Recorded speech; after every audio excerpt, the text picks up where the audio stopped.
So this happened maybe like 2 to 3 months ago, but I still think about it. I am a 19-year-old female who works in the city. Mind you, I live in a small village. I don't drive to work because of the parking situation there, so I always take the train in my neighbor village. I get to the train with my car. I arrive at the train station after work at around 7:30 p.m. I don't mind that, but in the winter season it's like really dark there. Just one street lamp at the train station. Usually only 2 to 3 other people get off the train with me. So this night I was in the train going home and noticed that there weren't many others in the train with me. I had my headphones in and was just in my mind somewhere else. My train arrives at my stop and I get out. I didn't see anyone get out with me. When I walked over the train tracks to get to my car that was parked a bit more away from the station, I saw this white van. I didn't really think much of it because many people get dropped off at this station. So I walked by the street, headphones blasting music really loud, when I noticed the van driving next to me really slow. I looked at the van and could see this like 60-year-old man talking to me. I took one of my headphones off and asked what he wanted. He looked at me and offered to drive me home because it's so dark and cold out. I politely refused and said that my car is here and I'd drive myself home. I put my headphone back in and continued walking. This man didn't drive away, and I saw him looking around the station. He was a few inches away from me with his car. Suddenly, he drove away fast. I got confused and looked behind me and saw a guy walking behind me. I didn't even notice him getting off with me. When I was in my car, I thought about this situation. Did this van driver want to kidnap me then, or am I thinking the worst? My colleague told me that there were a few reports in this area where I live about a van driver that is kidnapping girls. To this day, I have never seen this man or his van ever again. So did I got lucky that there was this other guy?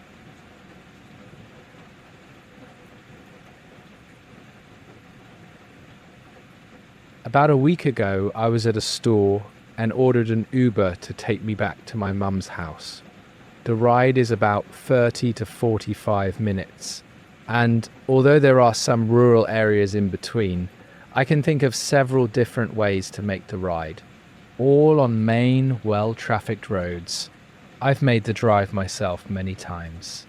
I'm a 10-7 female, and the driver was probably a 50 to 60-year male, very nice and talkative, asking what I do for work and where I'm going, what I'm doing for the holidays, etc. After about 10 minutes, I put my headphones in and that ends the conversation. I do notice he's going a different way than I normally do. After about another 10 minutes, I notice that we're driving on an extremely rural, long road.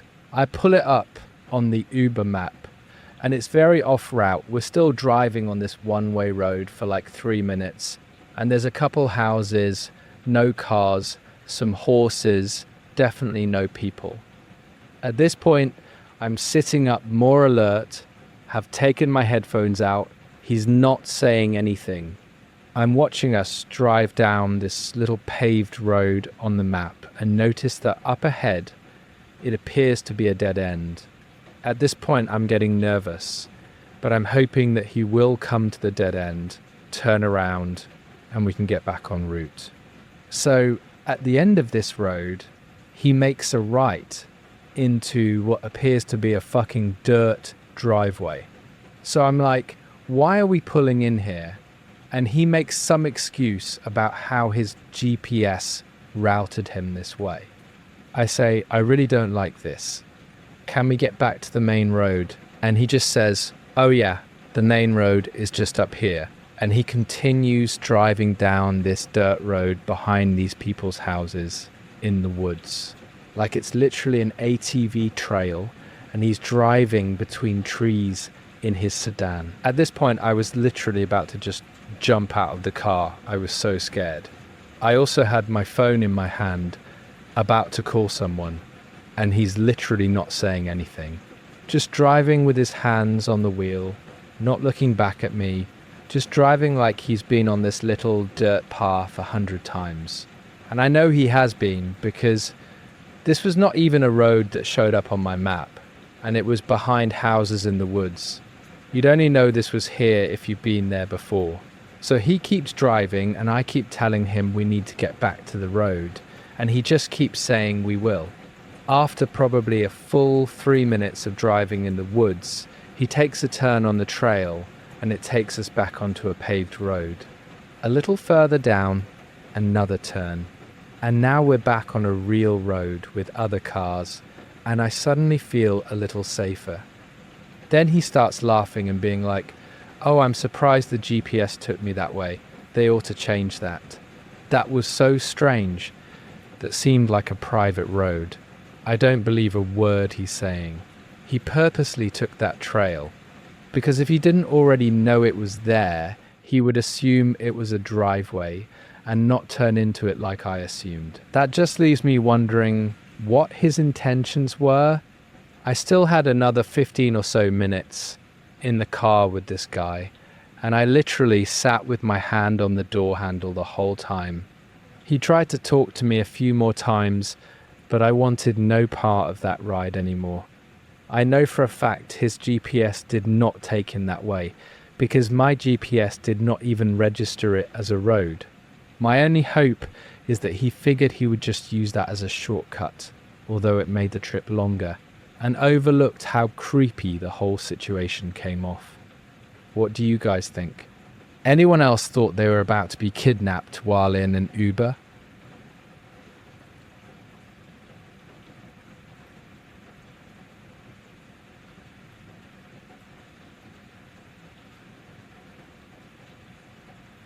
I am from England, on a trip to Boston with my friends/team to compete in a Call of Duty tournament. I am male and was 23 at the time. We were staying in Maverick in East Boston, some cheap but nice Airbnb in a small apartment complex. It was about 10 p.m.-ish at night, and me and my teammate, both of us pretty jet-lagged, decided we wanted to make the most of the legal weed and get some gummies. After Googling dispensaries, we found one a 15 minutes walk from the apartment. We walked there and all was fine. Got our gummies and went to walk back. The area of the dispensary was pretty well lit up. There was a Target and a few food places nearby. We walked past this guy leaning against a tree. We are walking away from the lit up area towards the darker residential streets. This guy waited for us to walk past, then started walking behind us. After a few minutes, we decided this was a bit sketch and crossed the road. The guy just stopped and stayed on that side of the road. We started walking again, and he crossed the road behind us, continuing to follow, maybe 10 to 15 paces behind. So this freaked us out, and we crossed the road again, but headed back in the direction of the lit-up area. He stopped again and was just observing us. He stayed where he was, as far as we knew. We decided to go into Wingstop and get some food. We wondered if we was freaking ourselves out and overreacting. We considered getting an Uber home, decided against it, and walked back around, half hour later. He wasn't there anymore, so we felt more confident, and we walked the dark streets back to our apartment, totally fine. In hindsight, we should have got the Uber, but we were not as street smart back then. To this day, I don't know if we was tweaking or if this guy was going to follow us to a darker street and try something. I'm glad we doubled back. Got to the apartment, took some gummies, played at the event the following days, and went home all okay. What do you think? Overreaction or something?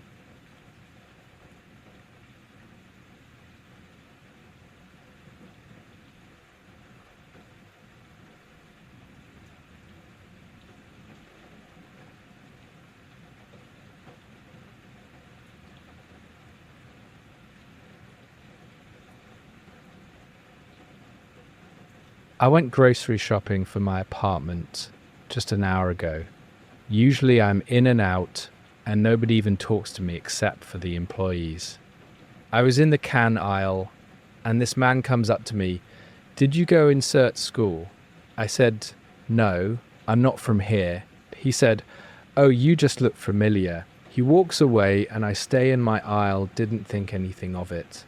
I then continue on, and he's in every aisle I'm in. At first, I didn't think too much of it, but then he stopped me again while I was getting milk and started jokingly saying, "Oh, you're following me." "No, dude, you're literally following me." He then says, "When can I see you again? Go on a date with me Saturday." See, in awkward situations, I just laugh. So I did then. I walked away. I go to the cookies aisle, and guess who just followed me there through the other side? Him! I literally then said, "Stop following me," with a stern voice. I then left to go pay because at this point I was literally shaking and so scared. I've never dealt with this. Guess who's also in the other checkout lane? Him! I pay for my stuff and run out. I was so scared, checking left and right to see that he's not out there and looking to see my vehicle. I never dealt with this ever in my life. I don't know if I did anything wrong answering his questions. He asked my name and where I'm from and my job. I was very vague and kept moving away. I'm buying a gun and self-defense tools immediately.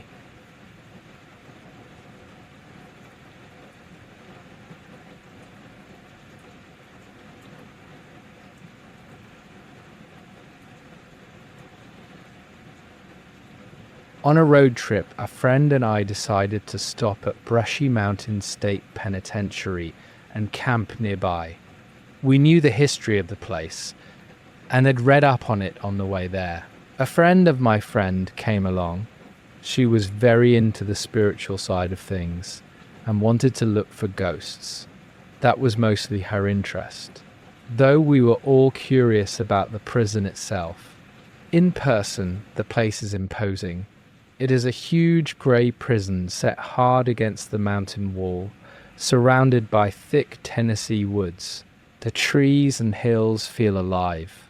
And then there is this massive block of concrete sitting among them, unnatural in its shape and weight. There were no tours or concerts that day, and the place felt quiet. We parked in a clear lot and walked up toward the building. When we reached the courtyard, we were surprised to find the gate open.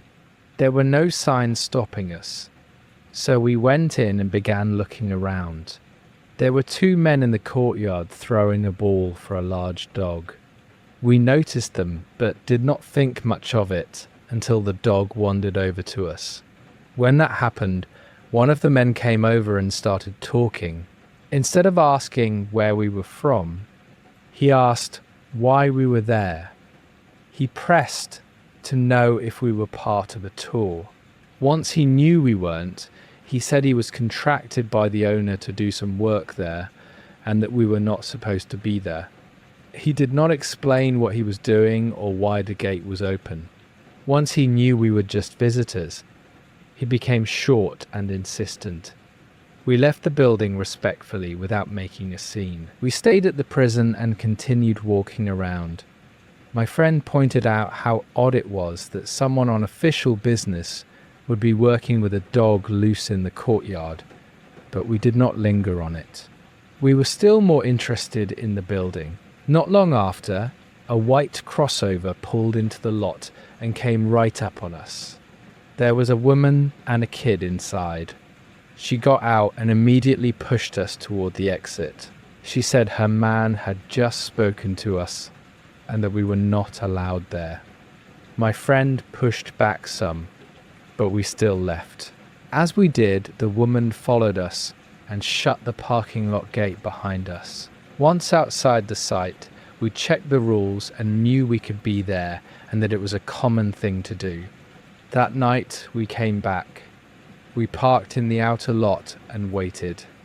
While standing by the car, we saw a truck drive slowly the length of the road leading up toward the prison.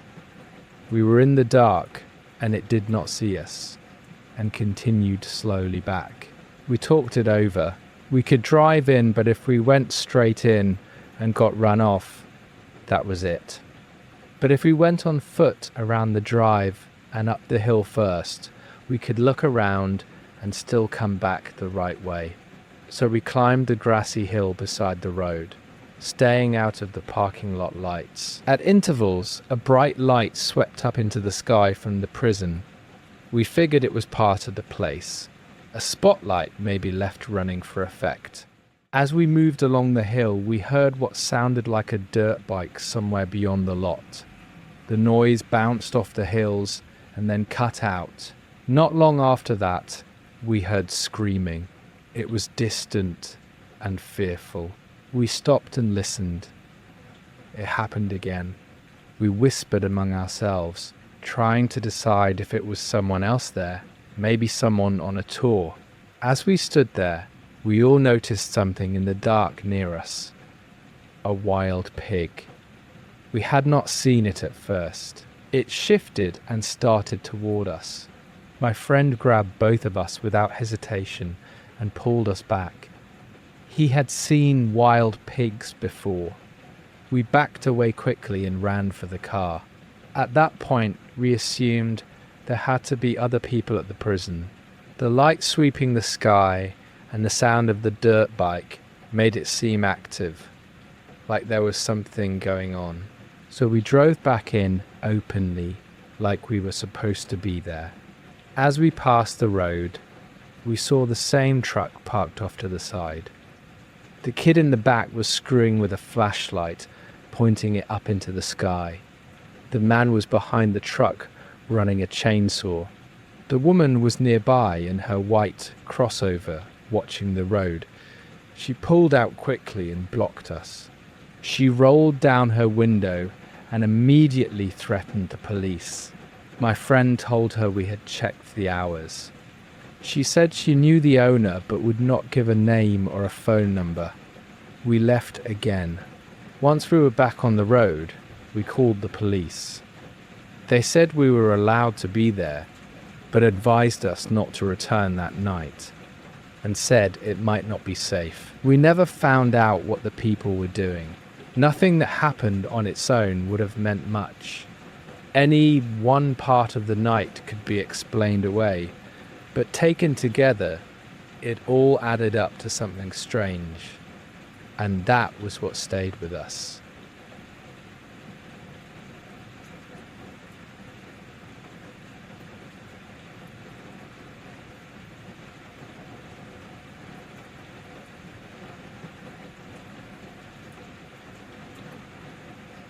A little bit about me. I've grown up in the woods, camping, fishing, hunting. I'm used to everything, and I've saw most things there are to see. I've also watched horror movies since I was 10. Nothing bothers me anymore. About 10 years ago, my wife and I got a cabin in a campground to check out. It was the last cabin in a group of 3 at the forest's edge, very back corner of the campground. This place was not even that backwoods. We had phone service. It was outside Bedford, Pennsylvania. The campground was not busy at all. We did our usual campfire that evening, no issues, nothing strange. I remember seeing a flying squirrel whiz past, which is pretty uncommon but cool thing to see. Anyways, we put out the fire, wife went into cabin to get ready for bed. The cabin had a small open porch with a porch light. I went inside, but my cousin called, so I stepped out on the porch to talk. All I remember is walking around the porch talking, and when I went to the far side facing the forest's edge, I froze.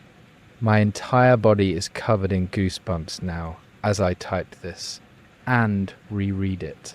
It was a small, bipedal, grey-coloured creature. It just stared at me, never moved. It was no more than 2 feet tall. The colour really is what caught my eye.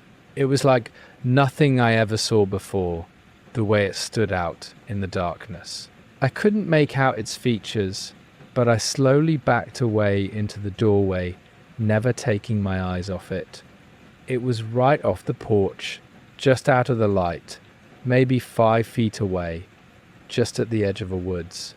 My wife said she never saw me look so terrified. In all the years we've been together, she knew something was wrong. My cousin said I just went silent and then hung up the phone. I went back out maybe 30 minutes after, and it was gone. The next morning, everything was fine. We took a hike, came back, and made lunch. After lunch, we were inside again, and everything in the cabin started to shake, and one of the loudest sounds I ever heard flew over us. It only lasted a few seconds. Went outside, saw a few people outside also looking around. Then it happened again. Fighter jets flying so low over the top of this area. No idea if they were looking for something or just standard military training shit. But it was freaky. We left right after they flew over a few times. We have been back to this campground since. Nothing strange has ever happened again. I do not stay in that cabin though. Ha! I was talking to a good friend last year who is very into the supernatural, and he mentioned the Pukwaji after I told my story, so I looked it up. Very well could have been. A part of me always thought it was an alien or something, especially with the fighter jets the next day.